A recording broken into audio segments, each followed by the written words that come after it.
Isaías capítulo 50. Jehová ayuda a quienes confían en Él. Dios es veraz. Dios es verdad. La verdad es parte de su naturaleza divina. La verdad es su esencia. Es el núcleo de Dios. Dios es verdad.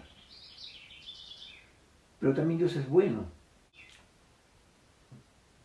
En 1 Crónicas 16:34 dice: alaben al Señor porque Él es bueno y su gran amor perdura para siempre. Él es bueno. Nos desea el bien, busque el bien. Él rebalsa en bondad. Él es veraz y Él es bueno. Así es su naturaleza divina. Entonces, si Dios es veraz y Él desea lo mejor para nosotros, ¿qué nos corresponde a nosotros? Nos corresponde escucharle, ¿no es cierto? Tenemos que escucharle, tenemos que oírle, estar atentos a lo que Él nos diga. Pero no solamente eso, escucharle, pero también creerle. No solo creer en Dios, sino creerle lo que Él nos dice, lo que Él nos habla. Y más aún, cuando en su palabra viene una advertencia. Como Él es bueno y desea lo mejor para nosotros, Él nos advierte ante lo que podría suceder, ¿no? Advertencia. Ustedes han visto las señales, esas líneas de señalización, ¿no es cierto? Alto, desvío, no sigas porque adelante puede haber un precipicio, puede haber una tierra pantanosa, ¿no es cierto? Nos desviamos, es una advertencia para nuestro bien, para nuestra protección, para nuestro beneficio. Tenemos que oír las advertencias. Igual también Dios nos advierte, ¿no? No solamente creer en Dios, sino creerle a Dios, lo que Él dice. Pero ¿cuántas veces? ¿Una vez le creemos? ¿Una vez confiamos en Él? ¿Solo una vez? ¿2 veces? No, siempre, ¿no? Siempre tenemos que confiar en Él. Porque Él es verdad, Él es bueno. El pueblo de Israel se dividió en 2 reinos, el reino del norte y el reino del sur. En Israel, con su capital Samaria, estaba como rey Oseas, y en el reino del sur, Judá, con su capital Jerusalén, reinaba Ezequías, ¿no es cierto? Dios le dio advertencias. A Israel le advirtió de la invasión que iba a suceder con los asirios. Está en Isaías capítulo 15. Pero Israel no entendió, no quiso entender, no escuchó. Y vinieron las consecuencias. Lo mismo sucedió también con Judá. En el capítulo 20 de Segunda de Reyes, que iban a ser invadidos por Babilonia. ¿No es cierto?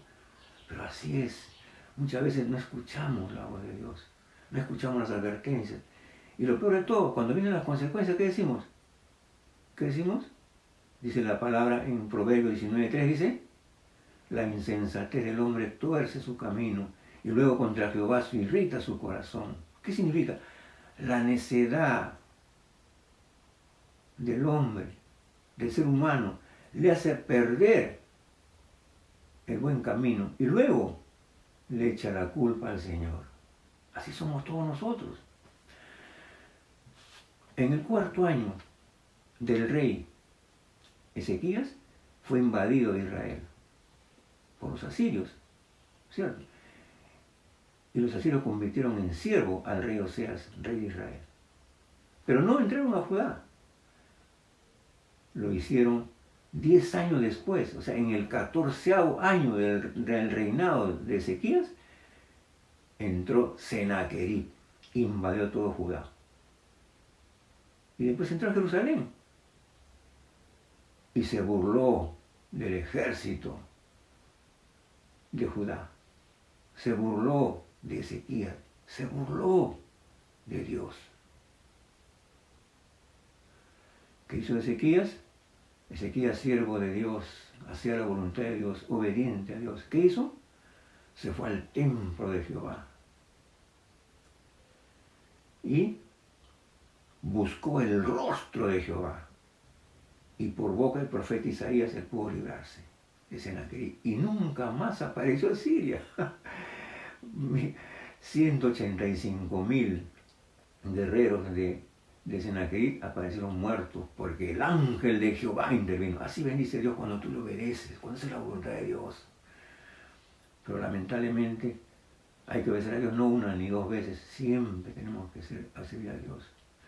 Porque si no lo obedecemos y contrariamente a ellos somos rebeldes, le damos la espalda, desoímos la voz de Dios, vienen las consecuencias. ¿Qué pasó con Ezequías? Vino una comisión, un grupo de mensajeros, de enviados de Babilonia, porque se enteraron que Ezequías estaba enfermo. ¿Qué hizo Ezequías? Le abrió el corazón. Mano, la gente desconocida, no le abras el corazón. Le abrió todas las puertas. Miren el oro, la plata. ¿Qué idea estaba transmitiendo Ezequías cuando le muestra los oros, la plata, todos sus tesoros? ¿Qué estaba mostrando? Está mostrando, esto se ha logrado en mi reinado. Esto es lo que he logrado. Esto es lo que he conquistado. ¿No sé? O sea, hay algo ahí de orgullo, de no darle la gloria a Dios. ¿Qué dice después? Después vino el profeta Isaías. ¿Y qué le dijo? Segundo de Reyes 20:17. ¿Qué le dijo? Le dice, ¿por qué le has mostrado? ¿Qué has hecho? Le he mostrado todo lo que no había, nada de oro que no le haya mostrado. ¿Por qué has hecho eso? Le dijo. Y aquí vienen días en que todo lo que está en tu casa y todo lo que tus padres han atesorado hasta hoy será llevado a Babilonia sin quedar nada, dijo Jehová. Y de tus hijos que saldrán de ti, que habrás engendrado, tomarán y serán eunucos en el palacio del rey de Babilonia. Siempre Dios advierte, hermanos, advierte. Y eso fue lo que sucedió, hermanos. Eso fue lo que sucedió después. Eso fue, ¿se acuerdan? La deportación de Babilonia, donde ellos fueron llevados al exilio, al destierro en Babilonia. Tuvieron 70 años. Y es en estas circunstancias, estas circunstancias que están pasando en este tiempo de cautiverio, eso tiene relación con esta profecía del profeta Isaías que vemos en el capítulo 50, en el verso 1. Es como si ellos dijeran, ¿no? Es como si ellos dijeran, ya estando en esta situación difícil, ¿no? Pasando esta situación adversa, esta situación complicada, están sufriendo, están padeciendo las consecuencias de la desobediencia. Y dicen, ¿qué cosa es lo que dicen? Se quejan contra Dios. Señores, el Señor está sordo, no nos escucha, no nos oye. El Señor se ha olvidado de nosotros, se ha alejado de nosotros. Y usan una palabra, ¿no? Una palabra que está en el verso 50. El Señor nos ha repudiado, nos ha vendido como esclavos. ¿Saben qué es repudiar, hermanos? Si vemos el Antiguo Testamento vamos a ver que se cometía mucho abuso en esto, ¿no? Entre las parejas. El hombre repudiaba a la mujer. ¿Sabes qué? Que va de la casa. Que va de la casa. A veces sin motivo justificado, ella tenía que irse con la cabeza agacha y avergonzada, ¿no? Claro, también había casos de infidelidad, ¿no? Entonces Dios tuvo que dar leyes, decretos, reglas para mejorar esta situación, ¿no? La dignidad de la mujer. Entonces, ¿qué dijo? Tienes que darle una carta de divorcio. De tal forma que ella se va, pero se va a ir con la frente en alto. Y después ella va a poder casarse con otra persona.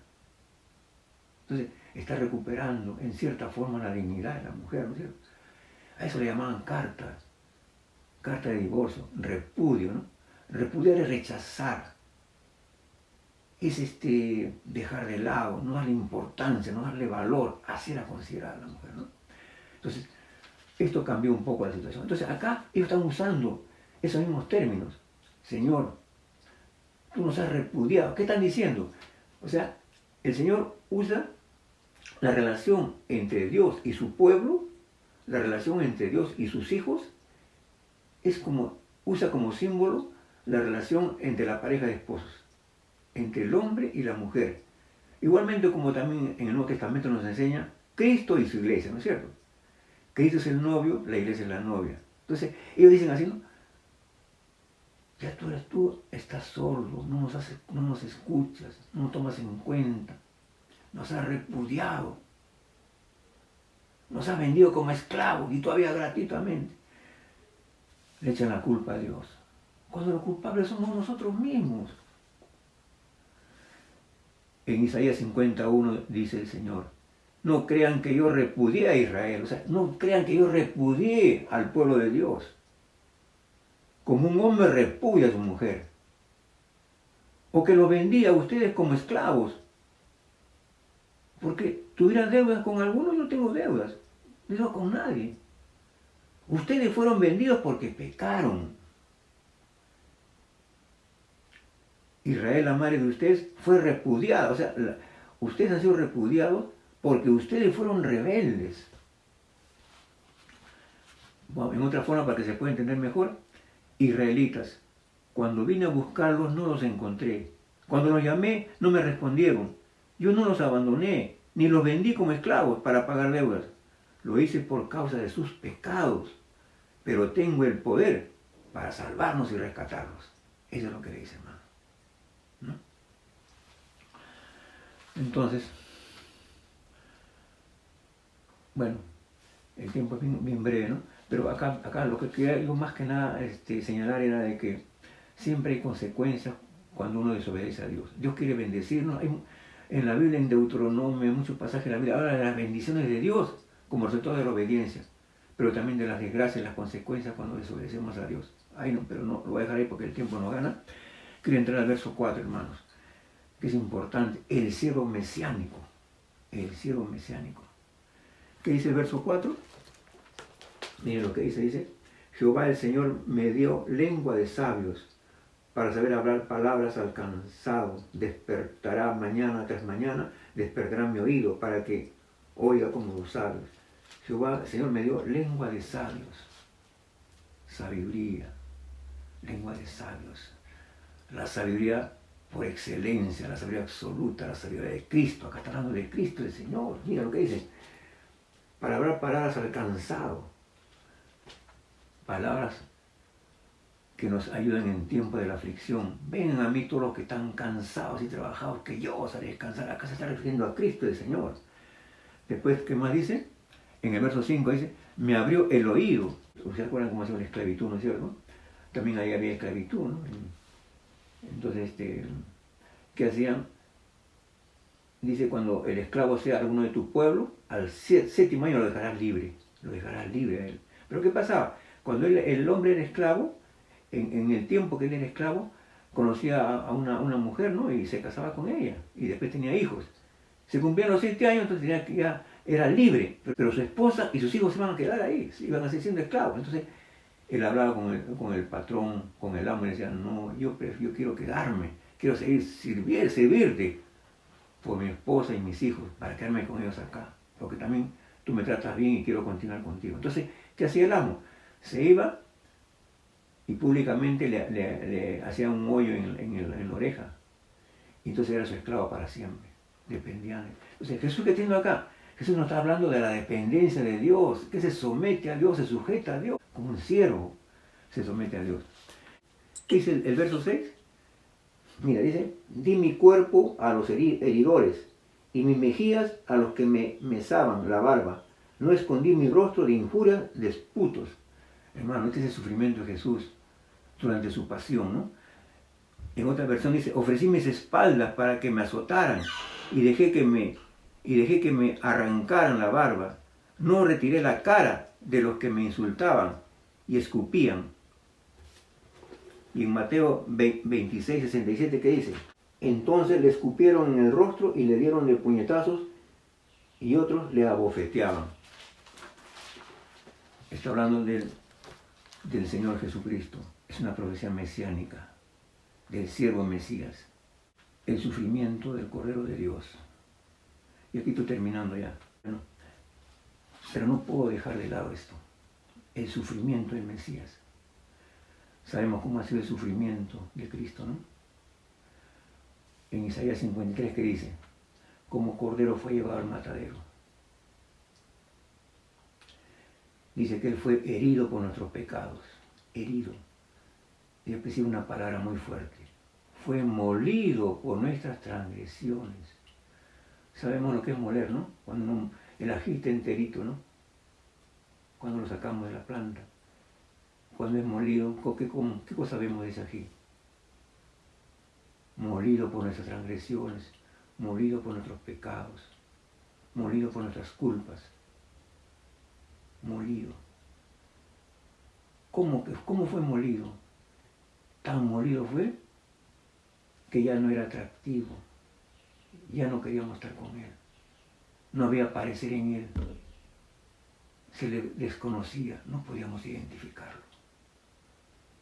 El precio del pecado de cada uno de nosotros. Estamos en el año del evangelismo, cuando prediquemos la palabra, como todos sabemos, hermanos, sabemos, Dios es amor, esa es su naturaleza, su esencia, pero a la vez es justo, están unidos, están fusionados, a la vez es amor y a la vez es justo. No es que ahora voy a hacer amor y después voy a ser justo, no. Los dos son parte de la naturaleza divina, es su razón de ser, su esencia, su núcleo. Tenemos que hablar del amor, pero también del juicio de Dios. Hermanos, arrepentimiento y fe, dijo Jesús, para poder llegar a Cristo. Arrepentimiento y fe. ¿Qué significa? El arrepentimiento está amarrado a la fe, está ligado a la fe. Cuando yo me arrepiento, ¿qué cosa estoy reconociendo? Dos cosas. Uno, estoy reconociendo que soy pecador. Estoy reconociendo que estoy frente a alguien que tiene que poder para perdonarme. Estoy aceptando que Él me perdona. Estoy creyendo, estoy confiando en su perdón. Arrepentimiento y fe están ligados, están amarrados. Esta parte de la fe es muy importante. El arrepentimiento por sí solo no es suficiente, no basta. Tiene que venir de todas maneras el juicio de Dios. Tiene que haber la sentencia divina, la muerte, la paga, el pecado. Eso tiene que darse sí o sí. Cristo Él viene y Él toma el lugar tuyo y el lugar mío. Y Él recibe el castigo. Él recibe la paga del pecado. ¿Te das cuenta? Se tiene que dar la sentencia divina, se tiene que dar el castigo siempre. El justo murió por nosotros los injustos. El que no conoció pecado, por nosotros hizo pecado. Jesús se hizo pecado. ¿Cómo crees que miró Dios, Padre Celestial, a Jesús cuando estuvo pecado? ¿Sabe qué pasó, hermano? Toda la ira de Dios fue descargada sobre Cristo. Toda la furia de Dios fue impactada sobre Jesús. En un instante. Al punto que Jesús tuvo que decir, Padre mío, ¿por qué me has abandonado? Padre mío, ¿por qué me has desamparado? Fue un instante, si cabe la palabra, un instante en la eternidad que eso sucedió. Y Jesús en su humanidad tuvo que decir eso. Es el costo del pecado, el precio del pecado. Eso es lo que tenemos que entender y transmitir a las personas, hermano. La salvación no fue gratuita, para mí es gratuita. Pero tuvo un costo muy alto para el Señor. ¿Y por lo hizo? Por amor. Porque te ama a ti, porque me ama a mí. Así es el amor de Dios. La justicia y el amor de Dios se dan en un solo instante. Porque de tal manera amó Dios al mundo que ha dado a su Hijo unigénito, Jesucristo, para que todo aquel que ponga su confianza en Él de manera total, absoluta y exclusiva, no se pierda más en el pecado, sino que reciba el regalo de la vida eterna. Jesús es la vida eterna.